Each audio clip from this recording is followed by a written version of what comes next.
Kristo katika neno lake alitufunulia alama moja ya hatari sana kwa mtu yeyote ambaye anataka kwenda au kuikwepa jehanamu ya moto. Neno lake linasema katika Ufunuo Yohana sura ya 14 mstari wa 9, mstari wa 9 mpaka mstari wa 11.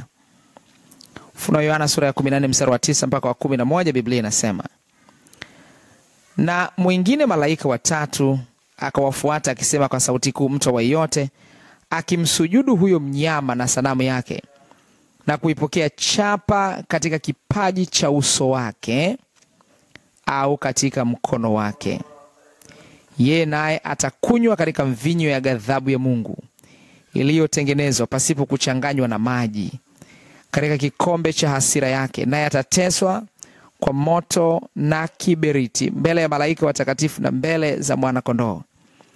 Na moshi wa maumivu yao hupanda juu hata milele na milele, wala hawana raha mchana wala usiku, hao wamsujudu huyo mnyama na sanamu yake na kila aipokea chapa ya jina lake.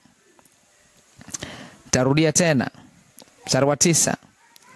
Na mwingine malaika wa tatu akawafuata akisema kwa sauti kuu, mtu wa yote akimsujudu huyo mnyama na sanamu yake na kuipokea chapa katika kipaji cha uso wake.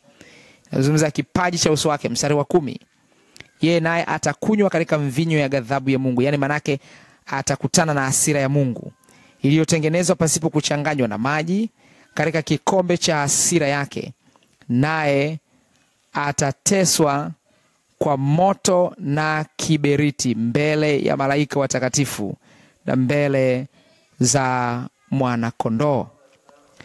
Kwa Yesu Kristo ametufundisha, neno lake linatufundisha hapa kwamba mtu mwenye kipaji, mwenye chapa, mwenye alama kwenye kipaji cha uso wake atateswa katika moto wa milele. Atateswa usiku na mchana. Na katika mitaa yetu tunakutana na watu ambao wana vipaji wana alama katika vipaji vya nyuso zao. Na unapoangalia unaona alama ya kwenda jehanamu ya moto kabisa. Na kabla hata ya wakati wake, kabla hata ya wakati ule kudhihirishwa ndiko ile kufanya kazi kwa 100%. Lakini tunawaona watu ambao tayari wameshakubali kupokea chapa katika vipaji vya nyuso zao. Hii inatia huzuni, inatia uchungu ndani ya roho yangu kama mhubiri wa neno la Mungu. Ndio maana kila mahali unapomwona mtu ana alama katika kipaji cha uso wake, anatakiwa ahubiriwe Injili na umuonyeshe maandiko haya ili atoke mahali ambapo aliko na kumtafuta Yesu Kristo mwenye haki.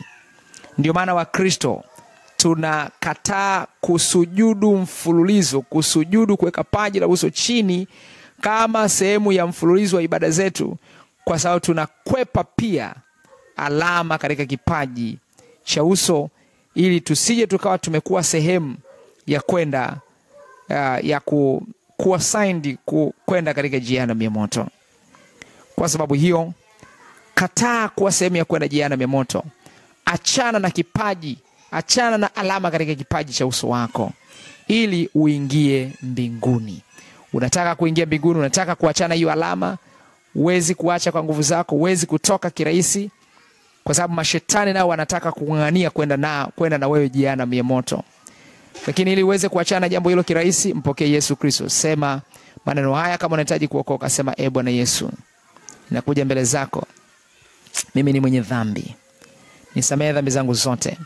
Futa jina langu kwenye vitabu vya hukumu na uandike jina langu kwenye kitabu cha uzima. Asante Yesu Kristo kwa sababu umenisamehe. Katika jina la Yesu. Amen. Mungu akubariki.